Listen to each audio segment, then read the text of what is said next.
retrouvons aujourd'hui Michel Salofkost avec son travail et ses voyages à travers le monde, penché sur la créativité, notamment l'économie créative. Mais c'est une vidéo un peu particulière. On ne va pas lui demander de nous parler d'un pays, d'une région, mais d'avoir une vue synthétique et globale. Alors Michel, vous allez tout à l'heure nous présenter ce que vous appelez les 10 F de l'économie créative. Vous avez synthétisé 10 points majeurs, commençant par la lettre F. Mais j'aimerais auparavant vous poser une question parce qu'on entend deux types d'approches sur l'économie créative. Certains disent elle va s'étendre sur tout le monde. D'autres disent non, on va vers un monde qui sera fragmenté. Ceux qui seront créatifs, ceux qui ne le seront pas, etc. Or, vous arrivez à faire une synthèse. Alors, pouvez-vous nous dire ce que vous avez retiré de vos voyages et qu'est-ce qui vous amène à faire cette synthèse, même si une synthèse est forcément demande à être détaillée et nuancée quand on rentre dans une approche beaucoup plus précise. Oui, on va rentrer dans ce sujet des 10 F, mais votre question est tout à fait pertinente en introduction à ces 10 F. C'est qu'évidemment, et à ma grande surprise d'une certaine manière, ce qui m'a surpris, c'est le fait que le monde de l'innovation, le monde de la créativité est plus que jamais, je dirais, concentré. Et que, évidemment, ça pose des questions éthiques et morales, puisque cette concentration renvoie à des disparités, des disparités de richesse déjà, des disparités de savoir, ce qui est peut-être encore pire, puisque bon, la richesse, c'est déjà très grave, mais en plus, quand vous avez des personnes qui sont illettrées d'un côté et des gens qui sont hyper éduqués et qui manipulent la connaissance à longueur de temps, il y a des gaps considérables qui se creusent. Et on en parlait aussi avec des gaps, des différences de plus en plus dans la valeur, et ce que tout le monde observe d'ailleurs, dans la valeur même de l'immobilier, parce qu'il faut, suivant les endroits où vous êtes, effectivement, vous pouvez même trouver une maison à la limite qu'on vous donnerait gratuitement, enfin, que d'ailleurs, une maison qui ne trouve pas preneur, en fait, quel que soit le prix où on la met, de toute façon, personne ne veut habiter là, où il y a plein de maisons à vendre, et que de toute façon... Et d'un autre côté, vous avez des endroits très précis où les maisons, le prix d'une maison, je pense en plein cœur de la Silicon Valley, là, on est à des maisons, vous avez des gens qui se battent pour acheter des maisons assez banales pour une vingtaine de millions de dollars. Enfin, on est dans des valeurs exorbitantes. On pourrait vous dire que ça a quand même toujours un peu existé, hérité en deçà des Pyrénées, mensonge au-delà. En quoi est-ce que la créativité, ce monde de l'innovation, apporte quelque chose qui est nouveau à ce siècle? En quoi l'histoire bascule sur un phénomène qui n'avait pas été observé précédemment? Je crois que d'ailleurs c'est le premier des F, c'est la vitesse. C'est-à-dire que ce qui est étonnant aujourd'hui, c'est la vitesse. La vitesse où une maison prend de la valeur en plein cœur de la Silicon Valley, ou tout simplement une entreprise comme Facebook, qui n'existait même pas il y a 20 ans, qui devienne une des plus grandes capitalisations de la planète, et qui pourrait, aujourd'hui, Facebook pourrait acheter très facilement, comme une bouchée de pain, des industries automobiles, par exemple, qui existent depuis un siècle, qui se sont construites avec des efforts considérables, etc. Donc il y a une sorte de vitesse de croissance et de vitesse de décroissance. Par exemple, l'effondrement de Détroit est phénoménal. C'est-à-dire que brusquement, on est passé en quelques semaines, en quelques mois, en quelques années, enfin c'est plutôt des mois en fait, d'un endroit où les maisons valaient quand même relativement cher à des maisons qui valaient plus rien, puis il n'y avait même plus d'acquéreurs. Et d'ailleurs, ça a fait des opportunités pour des investisseurs, puisque certains investisseurs ont racheté Détroit ou ont racheté des dizaines de buildings à Détroit au moment où ça valait plus rien, et maintenant que Détroit remonte un peu, évidemment, ils sont en face d'un patrimoine. Mais cette montée, cette descente est tout de même assez nouvelle, et elle est liée au fait que ces cycles sont liés à l'information et non plus à l'industrie. C'est-à-dire que dans les process industriels, vous avez des cycles longs. Construire une automobile, construire un avion... Entre le premier design, le prototype et le modèle mis en vente... Voilà. Tout ça, c'est lent. L'accumulation de capital est lente. Construire une usine pour construire une chaîne... Alors que dans la société de l'information, avec assez peu de capital, vous pouvez créer un différentiel de valeur, finalement, qui fait que vous pouvez lever des fonds et devenir une des premières capitalisations boursières du monde en quelques années, comme l'a fait Google, à partir d'un potentiel, en fait. Google, quand il a atteint une capitalisation de plusieurs dizaines de milliards, il n'avait pas rien, il n'avait pas dans les murs de Google 10 milliards. Physique, mais c'était, on achetait le goodwill, on achetait un futur. C'est comme Elon Musk avec son automobile. Son automobile qui est tout de même un constructeur encore petit et fragile face aux autres, et qui vaut plus cher que les plus gros constructeurs actuels, juste parce que les gens ont parié ou sont convaincus par la stratégie d'Elon Musk, qui est par elle-même. Et cette société de création où on peut affirmer un concept, le créer un concept, d'abord l'affirmer, le communiquer, le faire réussir, est extrêmement spéculative. Et donc ces 10 F que nous allons voir en détail, là, vous dites, ils se sont imposés à moi, aussi bien en Silicon Valley qu'en allant à Taïwan, qu'en allant en Europe, qu'en regardant tout. Ce sont vraiment des F qui sont valables sur tous les continents. Oui, alors ça, ces 10 F, c'est ce que j'ai observé dans l'économie créative ou la société de l'information, ça dépend comment on l'appelle. Moi, j'ai appelé ça la société de création et de communication versus la société industrielle et commerciale qu'on connaissait bien et qu'on apprend dans les écoles de commerce. Cette nouvelle société, cette nouvelle manière d'opérer qui est très liée effectivement à l'informatique ou aux secteurs qui ont été transformés par l'informatique. Effectivement, ce qui m'a étonné, c'est que il y a effectivement une concentration, mais cette concentration, par exemple, en Allemagne, vous avez quelques endroits très concentrés où les gens fonctionnent de cette manière-là. À New York, c'est pareil, et même à Bangalore, en Inde. C'est-à-dire que tous les gens qui participent sur la planète de ce monde, effectivement, ont tendance à activer les 5 F, les 10 F. Et j'ai dit les 5 F parce qu'en fait, il y en a 5 qui étaient d'ailleurs déjà identifiés, où j'ai repris des travaux académiques qui avaient été faits, et j'en ai rajouté 5 nouveaux. Mais au fond, ces 10 F, c'est effectivement quelque chose qu'on retrouve partout, et c'est ça qui fait leur intérêt. Et c'est aussi une manière hyper simplifiée d'expliquer des choses hyper complexes. Parce qu'il faut bien dire que ces univers de l'hyper-innovation, c'est fait par qui? C'est fait par les gens les plus intelligents de la planète, qui eux-mêmes créent des systèmes hyper complexes, constamment en évolution, et qu'en fait, au début, on se dit, mais par quel bout je vais prendre ce truc qui est tout de même en constante évolution, hyper compliqué, avec des gens hyper savants.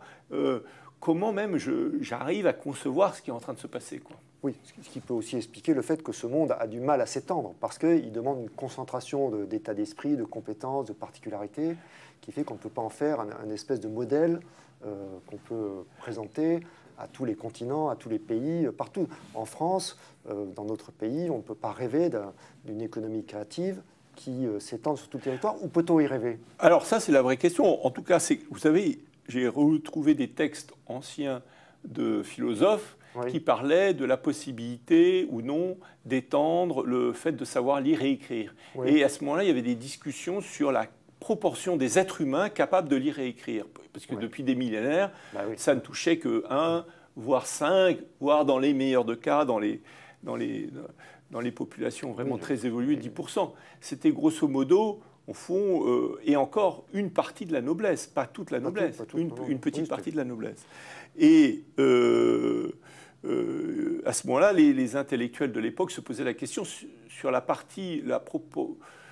proportion de l'humanité qui était même capable génétiquement, enfin, eux, ils le percevaient presque scientifiquement, enfin, capable structurellement. Et personne n'aurait imaginé à ce moment-là qu'en fait, tout être humain, plus ou moins, est capable de lire et écrire. C'est beaucoup plus une question de... Je pense que ces 10 F peuvent et vont sans doute se répandre de plus en plus. Mais c'est comme lire et écrire. En tout cas, même aujourd'hui, il y a encore des gens qui ne savent pas lire et écrire. Donc, mais parce qu'on ne leur a pas appris. C'est pas parce qu'ils ne peuvent pas, c'est qu'on ne leur a pas appris. Voilà, c'est ça. Et je pense que ces 10 F, tout être humain peut les mettre en œuvre. Mais en tout cas, pour l'instant, ça serait une illusion un peu bobo, enfin, de croire que sous prétexte que nous, on est dans ce monde-là,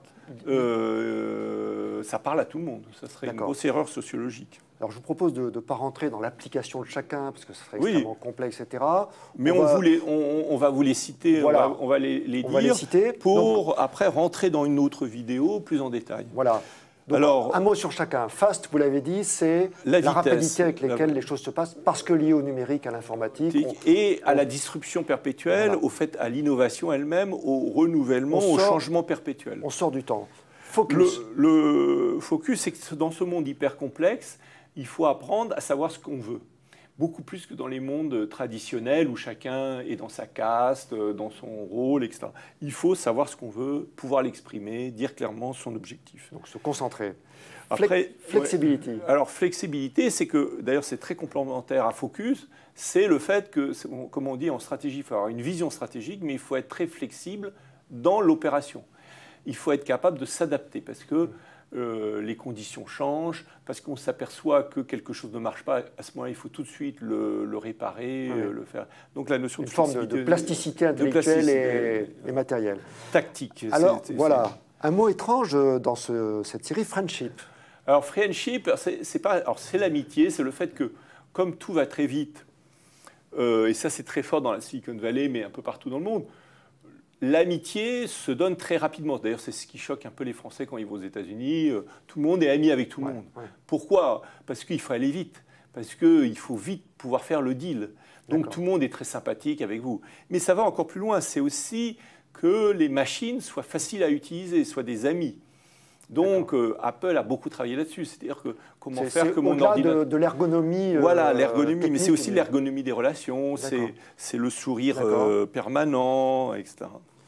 Alors dans le même un peu thème, il y a le fun. C'est une expression qu'on entend souvent, c'est fun. Mais en quoi est-ce que vraiment, pour vous, c'est substantiel à l'innovation? Alors le fun, sans faire du Devos, c'est extrêmement sérieux. Oui. Parce que le fun, en fait, on s'est aperçu qu'on apprend beaucoup plus vite en s'amusant, d'où l'approche de gamification, de transformer l'apprentissage en jeu. Mais dans ce monde extrêmement sérieux, en fait, par ailleurs, où se jouent des milliards et où, en fait, il y a une véritable guerre de la connaissance, bizarrement, la connaissance, elle va se diffuser, elle va être apprise beaucoup plus rapidement si c'est amusant. Alors donc, vous avez, contrairement à l'ère industrielle où vous aviez des usines austères, ennuyeuses, quand vous allez dans le Google Campus, vous avez un gros dinosaure au milieu, vous avez des tas de vélos de toutes les couleurs, vous avez des parapluies. Tout est fait pour vous amuser. Une manière d'envisager Mais c'est pour créer une sorte de passion, c'est pour créer de l'amusement, pour rire. Un style aussi, propre à chacun. Et donc, fun et extrêmement sérieux, c'est vraiment une arme de création massive. Enfin, en tout cas, le bon côté, c'est une arme de création massive versus destruction massive. Alors, on continue, on arrive sur le free. Il y a certains théoriciens disaient, il y a quelques années en arrière, que le travail était aliénant. Et vous dites, en fait, c'est la liberté. Ah oui, alors le free, c'est pas simplement le travail. En fait, c'est encore plus radical, c'est de donner les choses gratuitement. Google n'aurait pas pu se répondre ni Facebook si ce n'était pas gratuit. Alors, ça ne veut pas dire que tout soit gratuit. C'est comme on dit, il y a toujours quelqu'un qui paye à la fin, mais ce n'est pas celui qu'on croit. Et notamment, dans beaucoup de modèles économiques, comme on dit, puisque on dessine les modèles économiques comme on dessine un objet. Donc le modèle économique, c'est par où rentre l'argent, par où il sort, qui paye, qui ne paye pas, qui est rémunéré. Eh bien, on a des modèles extrêmement créatifs. Et une des idées clés qu'on voit se répandre, c'est que pour avoir des clients massivement, rapidement, le mieux, c'est d'offrir gratuitement son service. Quitte après à dire, voilà, j'ai maintenant 100 millions d'utilisateurs, donc je représente cette valeur, donc je m'introduis en bourse avec cette valeur, et donc maintenant c'est ce qu'a fait Amazon. Et ça, c'est très contre-intuitif par rapport à l'ancienne économique, puisqu'on a l'impression au début qu'on perd beaucoup d'argent. On y reviendra. Les deux suivants, le futur et first. En quel sens first? Alors, futur c'est l'anticipation. Voilà. First, c'est le fait qu'il faut être premier. Si vous voulez, the winner win all. Et en fait, c'est un monde très dur, derrière le côté fun et friendship, parce qu'en fait, il faut très vite être le premier. Parce qu'en fait, le premier, et on le voit d'ailleurs dans la Silicon Valley, qui est non seulement un endroit d'innovation, mais le premier de très loin, il y a un effet de boule de neige, comme l'information va très vite, comme il y a une transparence de l'information planétaire, ben celui qui est le meilleur accumule finalement autour de lui l'ensemble du capital, l'ensemble des clients, etc. très vite. D'accord. Et les deux derniers, alors fantastique, on peut imaginer, c'est le côté nouveauté, etc. Et pourquoi failure? Alors, fantastique et failure, d'ailleurs, vont un peu ensemble. C'est que pour être first, il faut toujours proposer des choses fantastiques. Donc, il faut packager en tout cas. Et ça, il y a une surenchère sur le côté fantastique. On le voit, oui. Ce qui fait que les gens de l'économie traditionnelle, qui ne mentent pas, qui sont très matter of fact, sont un peu désemparés parce qu'on... Google, on va tuer la mort. Rien que ça. Il y a une promesse.